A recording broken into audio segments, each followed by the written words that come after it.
Hello, everyone, and thank you for joining us for this live interview with our Chief Meteorologist from the Cayman Islands National Weather Services, Mr. Kerry, Powery. Thank you, as always, for being here with us. Let's just go straight into an update on the latest, of course, on Hurricane Beryl. Okay, thank you, Donna.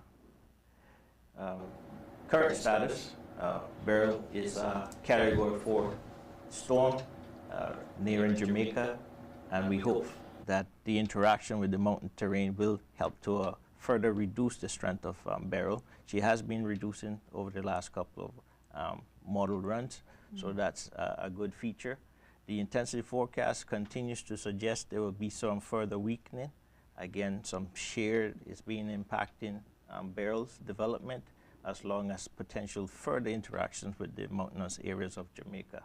There is some dry air coming into the system as well that helps break down the system further and hopefully lessen the impact it will have on the Cayman Islands as it moves towards us from this evening through tomorrow. The movement is still expected to be west-northwest. It has slowed down a little bit, but the speed is fairly fast. So the projections is that it'll come in and move out, and most of the hazards should be out of our area by starting on Friday. Just giving the public an idea of the overall situation. We have the cloud pattern, and you see the symbol for Beryl just offshore of Jamaica right there, right? That's expected to push into an area, increase the cloudiness and showers from this evening, especially over the sister islands, and then that would spread obviously across to the Cayman area from tonight straight through to tomorrow. Again, this is the graphic commonly shown by the National Hurricane Center in Miami, Florida. We communicate with them and they keep us updated in the progress of the storms. So from the 10 a.m. update, we see that Hurricane Beryl is 365 miles east-southeast of Grand Cayman. As I mentioned, it's moving towards the west-northwest at 18 miles per hour, and the maximum sustain has dropped to 145. Yesterday, we were looking at a maximum of 165, so dropping down is a good thing for the country.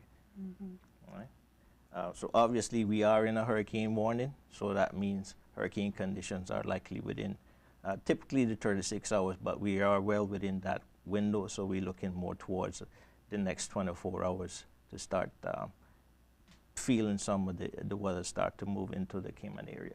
Like I mentioned, from this evening over the sister islands, conditions will deteriorate and then spread over across the Grand Cayman from tonight through tomorrow.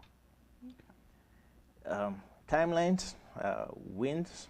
Again, these timelines are based on the current estimate of the forward speed.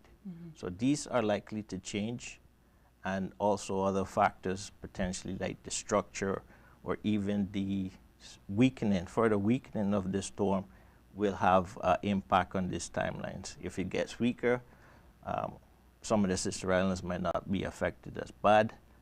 If it expands, then obviously worsening conditions could be expected. But at this point in time, we should be rushing to prepare ourselves and have all our properties secured, trimming trees from power lines, that sort of thing. You have to be careful because that's a risk that potentially we will face over the next at least 24 hours. So in terms of projected start of tropical force winds, that's 39 miles per hour or greater. Sister island of Cayman Brac will begin to experience this type of wind from around 8:30 p.m. tonight. Right? The Little Cayman, about half an hour later at 9, and Grand Cayman could expect it around 11:30 p.m. tonight. Right? Then the next important thing would be the closest point that Beryl will get to us.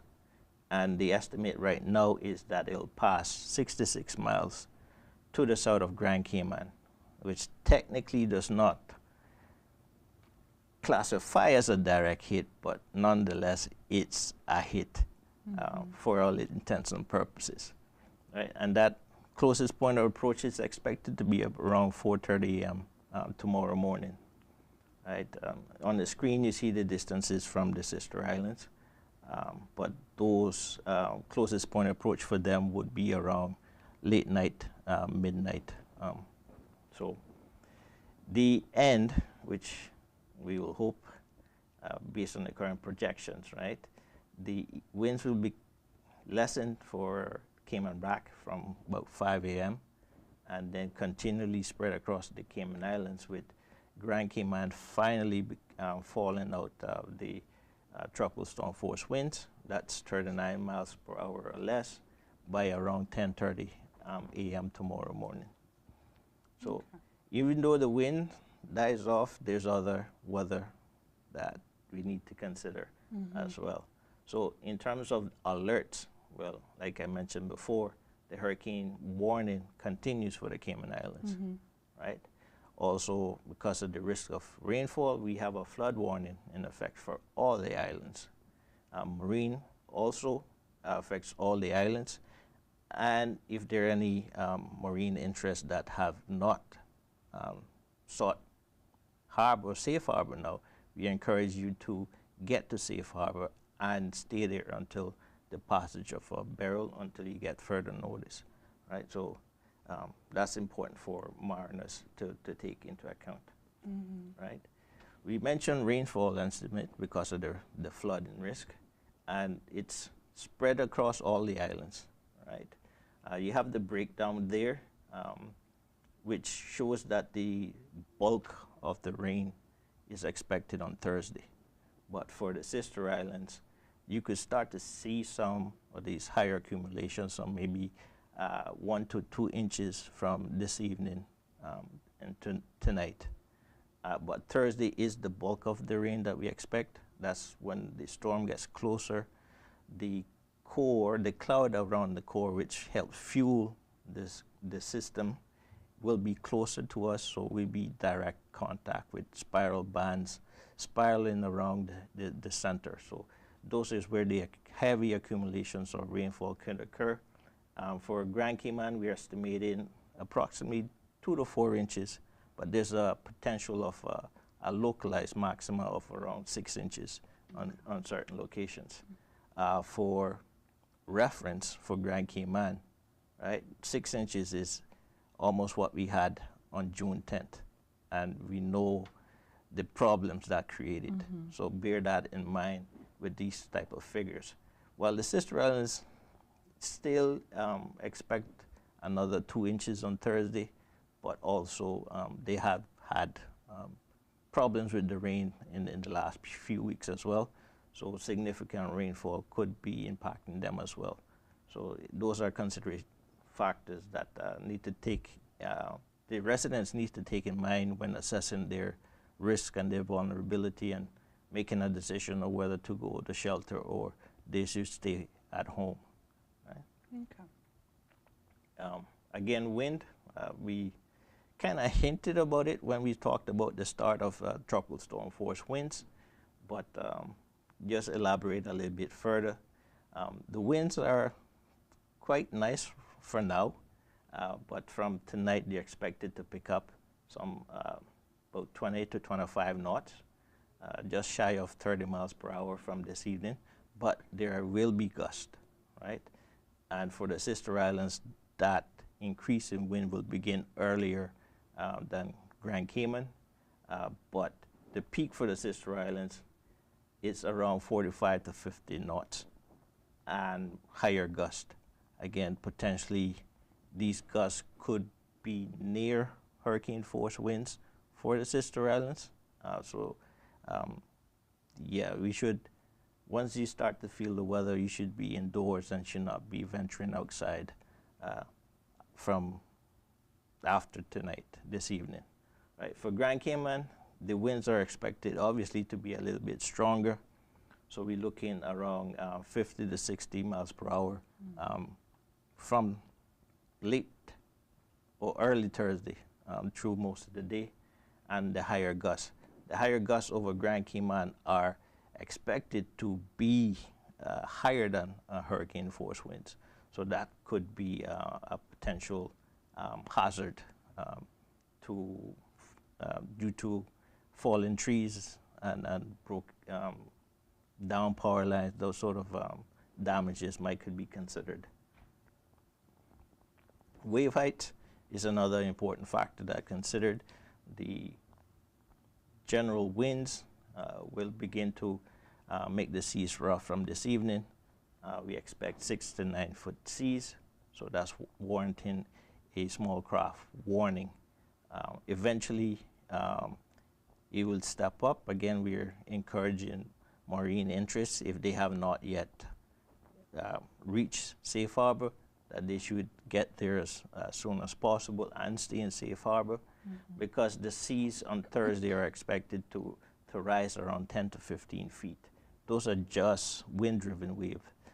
Then you have the addition of potential 2 to 4 feet of storm surge associated with the hurricane itself, that could add to those wave heights, making the seas extremely rough and very dangerous for anybody at sea.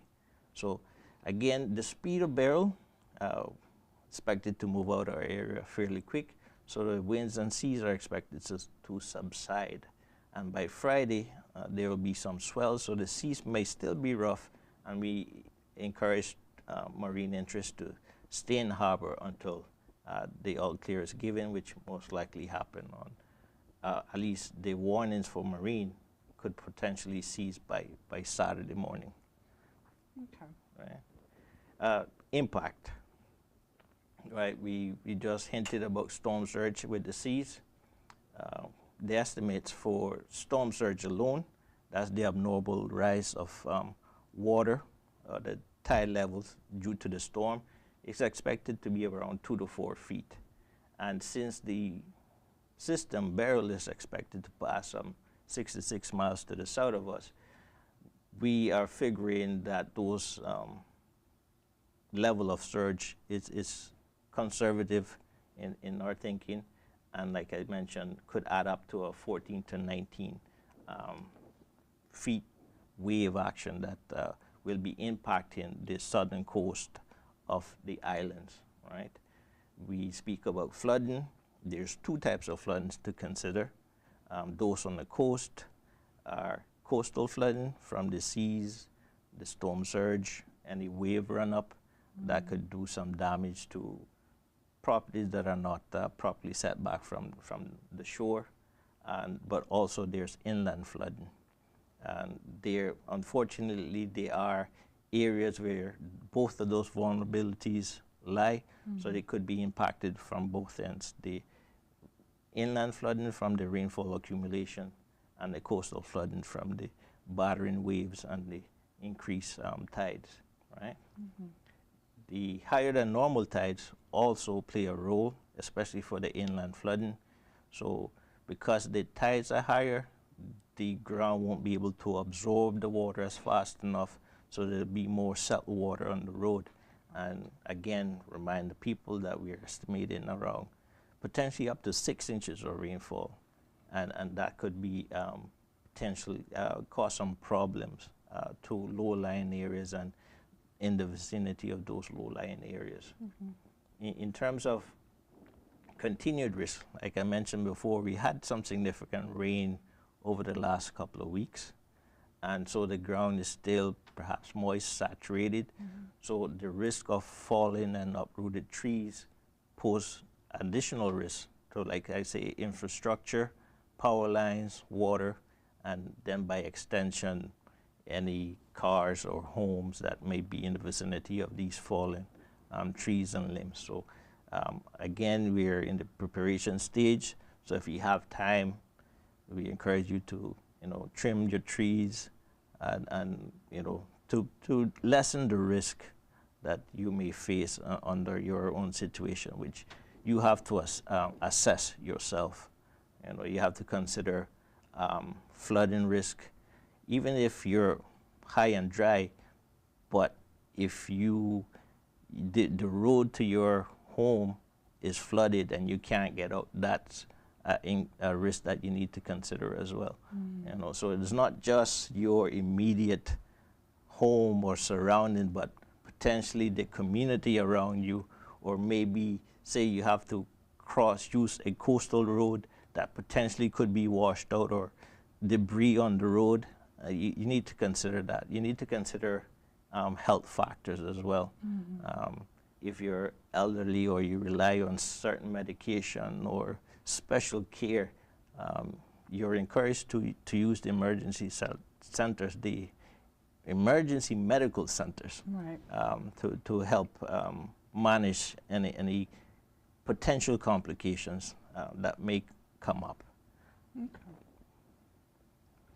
All right, Question? well, before we move on, I have some questions for you. However, the listening and viewing public, please send questions via the Cayman Islands Government YouTube page and the Cayman Islands Government Facebook page, as well as we continue this interview with Mr. Powery. So, Mr. Powery, you were talking about the storm Beryl moving fast. When you say fast, what does that mean? And what kind of time frame can we expect? You know, of course, we understand that these are only predictions and things can change, but, you know, is Beryl expected to take 4 hours to pass us, or is it 10 hours? Can you give us some idea of that? Okay. When we talk about motion, we're talking about the forward speed, right, or the foot motion. Right. We're not talking about the wind being generated. Okay, right. Right? So in terms of the forward motion, we're talking about 18 to 20 miles per hour, right? And if you notice from the start of the tropical storm force winds in the Cayman Islands being this evening, and by it finishing around midday tomorrow, you're looking at potential over the whole Cayman Islands of a potential 24-hour period of having winds potentially in excess of 39 miles per hour. So we're looking at a 24-hour window in terms of the most severe impact from Beryl. Okay. So what would you say to persons, because if we've lived in the Cayman Islands, we've experienced storms, and you mentioned about people not going outside, but people tend to get tempted only because those wind gusts, it'll be very calm at one moment, and then 5 minutes later, it's picked up speed again, and people will take the chance to go out when they think it's all over. What would you say to those people out there who are listening and watching? Don't take those chances. Essentially, the policy is first responders are not going out on the road when tropical storm force winds are starting. So if you do venture outside, you're technically on your own. You have to do as best as you can until hopefully the roads are clear, and then emergency first responders can get to you. So like we're saying, we're looking at a potential 24-hour period where these winds will be impacting the Cayman Islands. Right. So for some people, if their injuries is severe, it's a drastic situation to be in. So don't take the risk. Okay. You talked about the south part of the islands receiving the most impact. For those people out there who may not be savvy with maps, or what area is south and what areas could be affected, can you kind of give us an idea? If we're looking at Grand Cayman, for instance, you know, you got the north west coast, which is West Bay, and then everything else on the bottom of the island. Can you go through that for us? For Grand Cayman, because the winds initially starts from the northeast, right, so that's not too much of a risk. But once the storm gets closer, the winds will be easterly to southeasterly. So essentially, for Grand Cayman, anything say from east end, right, all the way to potentially the harbor area, Georgetown, are likely to see the rougher wave actions impacting them. That's not to say that the other coasts are safe. Right. So don't. Anything could change. Yeah, but yes, don't venture near the water, because water is definitely the element that brings most deaths in a hurricane. So. Well, speaking of wave action, and this might be a little out there, but we have to address it. I mean, we've seen in storms gone by where people who may be surfers, maybe kite surfers, I don't know what you call them, will attempt, because the wave action is so big, and we don't really get that kind of wave action in the Cayman Islands regularly, might be tempted to go out and try a ting, as they would say. What would you say to them? It's the same advice. The waves will be extremely dangerous. And again, there won't be no first responder trying to risk their life to go after you. And additionally, you're churning up the sea bottom. You don't know what rock or other debris this storm has dragged from across the Eastern Caribbean that might hit you while you're in the water. So obviously don't take that chance. Yeah. Before I continue with you, Mr. Powery, I do have a question from someone from Facebook. The question asks, do we have any idea what time we're going to be told to stay home and not move out on the streets anymore? We actually got an answer for them that I can read out. The answer is the Cayman Islands government is urging the public to stay in place beginning at 6 p.m. tonight. Wednesday, the 3rd of July, until an official all-clear is given as Hurricane Beryl approaches. There are currently no plans to officially restrict movement, as the public is expected to comply with guidance given in the interest of their own safety. Unnecessary travel could cause added emergencies during this period of heightened response, as you just mentioned. With this in mind, persons who are choosing to take shelter away from home should do so before nightfall to ensure that they are within a secure location before weather conditions begin to deteriorate. So there you have it. By 6 p.m. This evening, the government is encouraging and urging everyone to be in place, whether it's at a shelter or at their home and properties across the Cayman Islands. So shelters are open as a precaution. Should persons that are living in vulnerable areas, such as those on the south coast or the coastline and flood-prone areas, would you encourage them to really look and maybe move to a shelter? All shelters are now open in the 3 Cayman Islands. By this evening at 3 p.m. they will all be open. What would you say to them? Yeah, well, you obviously have to understand your own risk, and when you make that decision, you understand that you take in that full responsibility of whether you decide to go or you decide to stay. If you decide to go, it's best you go early, right? Again, there will be people in similar circumstances that will be seeking shelter. So you don't want to be last minute trying to reach a shelter and you already start having bad weather affecting you. And hope not, by the time you reach a shelter that you think is, has capacity, you might realize it's full. So then you have to put yourself at further risk trying to find another location to travel to. So to avoid all that hassle, if you're going to make the decision to move to a shelter, move early. And if you decide to stay, you know the risk. You know that first responders won't be able to get to you. So you have to take on that liability and take on that risk yourself. Okay. There are thousands of people here in the Cayman Islands who are new here, have never been through a storm. And, you hear the odd stories of people saying, oh, I'm like, I don't think I need to get ready. Like, what do I need to do? What should I be doing that for? What would you say to those people who've never experienced a storm before? Well, there's material out there that you could use.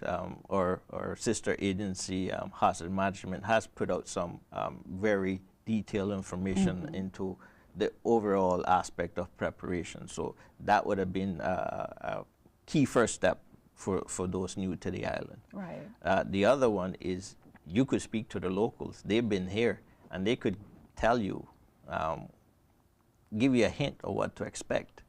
But every storm is different, right? So you can't really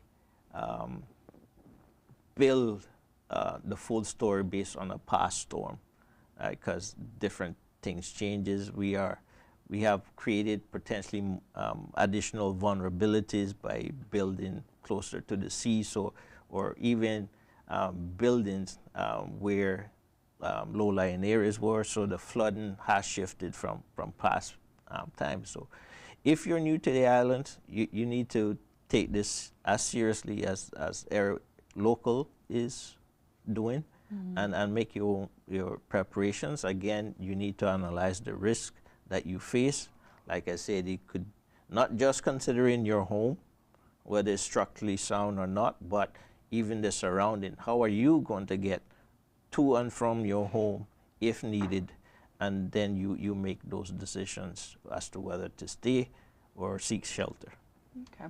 We're now talking about Beryl, but as a weather expert, is there other activity that's being looked at that's maybe following Beryl that could be impacting us? You know, who knows?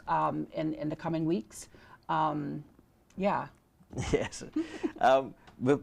Before talking about the issue about shelter, yes, there some people may, because they have pets, may risk staying in a vulnerable area. Just know that the government has provided some facilities for residents that have pets that they could go with them. There's two, I think it's John Gray and Clifton Hunter High Schools. So yes. All that information is provided to the public, so they could search that and make the decision. Find out the list. Yeah, I think if you go to www.CaymanPrepared.ky, all the information is there. Tips, resources, just all the information is housed on CaymanPrepared.ky. But to answer your last question, right? You were talking about what's next, right? After we get through this storm Beryl, right? As you see it on the screen, they have this X with a 10% chance of developing. Okay. Right. That was general tropical wave that essentially been traveling from Africa across the Atlantic. Right. It had greater chance of developing previously, but it has now been decreasing. Okay. We expect that this tropical wave might reach into an area possibly like late Saturday into Sunday. So you may have a little more showers around that time, but we're not looking at significantly high levels of rainfall. So that's the only potential additional shower activity that we expect by this weekend. Okay. You mentioned tides earlier, and I know that there are people around the island that I've seen through various group chats are concerned about their drains not being cleaned and all that sort of stuff. And I know that the NRA and PWD have been out long before we got the rains a couple of weeks ago, cleaning the drain systems and what have you. But the tides, can you speak to that a little bit? The tides and how they affect. I mean, you talked about the water being, the grounds being saturated, but I think people need to hear how the tides is affecting. Like, no matter how much cleaning you do, yes, the tides are going to affect the conditions of those drains. Okay. Yes. Unfortunately, tides and the drains are connected in the Cayman Islands. Yes. They're all tied into the water table. Yeah. So the fortunate thing for us during the peak of when the arrivals or the closest point of approach for Grand Cayman, we would be in a low tide. Okay. Okay. Having said that, going back to the question about how drains and tides work, if the tide is high, then your drain is the capacity for that drain to take in the surrounding water is lessened, right? But again, there's only so much a drain can take, so the tide would and basically makes the capacity even less due to the water table being high. And the issue with tropical storms or any sort of tropical cyclone is the additional of storm surge, so which abnormally raises the tide. So even though it's a low tide, we're expecting potentially 2 to 4 feet surges. So that's going to limit the amount of capacity these drains have to collect and soak away the water. And like I mentioned, the grounds around the islands have been moist already, so there isn't much built-in capacity to soak away the excessive rainfall that we're going to receive. So flooding is a major concern with this storm.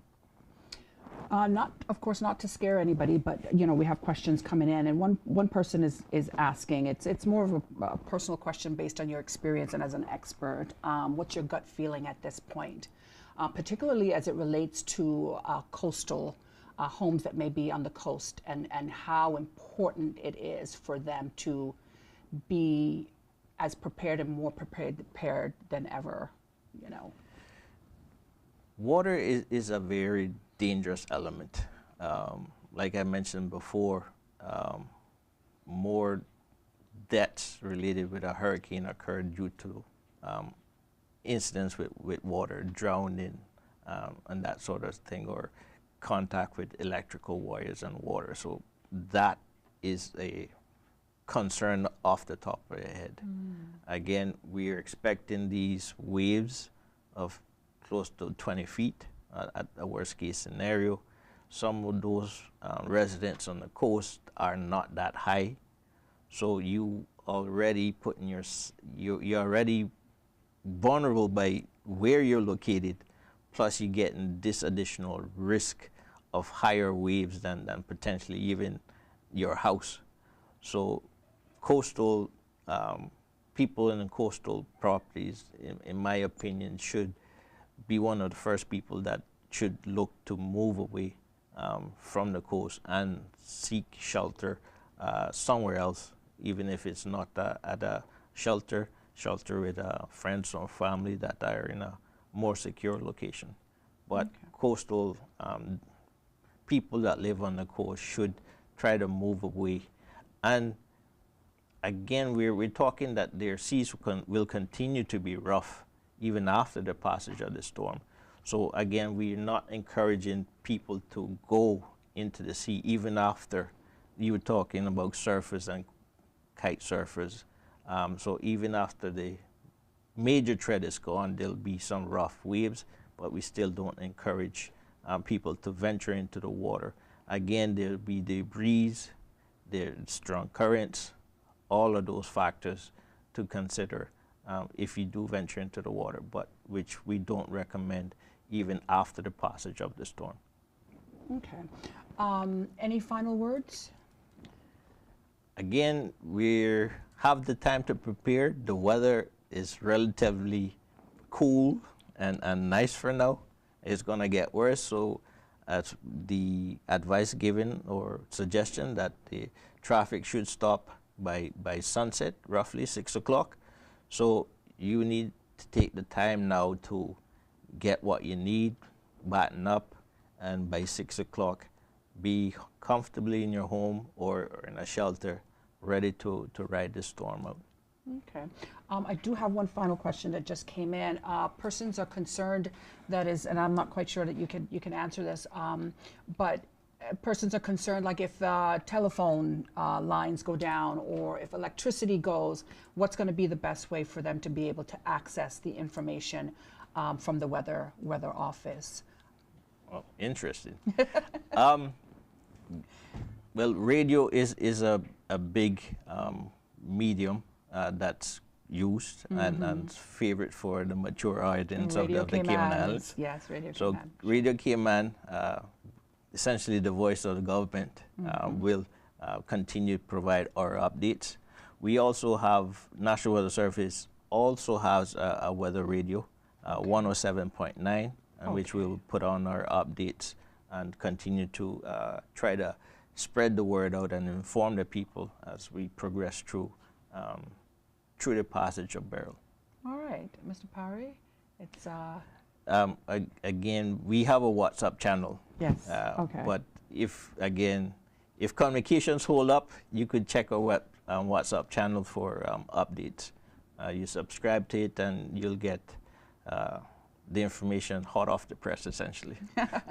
All right, Mr. Powery, it's been our pleasure to have you here with us. I understand that there's listeners joining Radio Cayman as well, so thank you for providing the public with the latest on Beryl as we all prepare, what do they say, pray for the best and prepare for the worst. Yes. Thank you very much. Thank you.